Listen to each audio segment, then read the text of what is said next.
A disciple simply means a follower. So, a disciple of Christ would be a follower of Christ. It's somebody who sits at the feet of a teacher, who is taught by that teacher. But it's not just an intellectual thing, it has to start there. But a disciple will listen to the instruction of the disciple or the teacher, will intellectually learn and comprehend from that discipleship, from that teaching.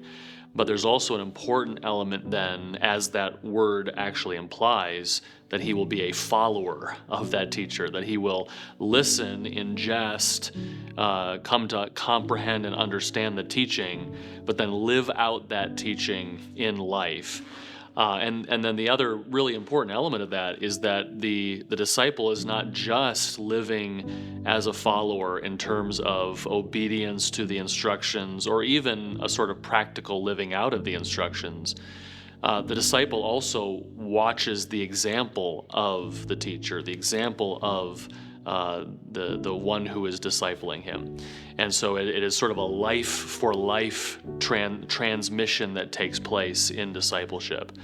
So if we want to talk about being a disciple of Christ, it's somebody who follows Christ, who intentionally does so, who listens to the teaching of Christ, who lives out that teaching in his or her life, but then also who watches the example and the character qualities and the way that Christ lived, and follows those examples as well.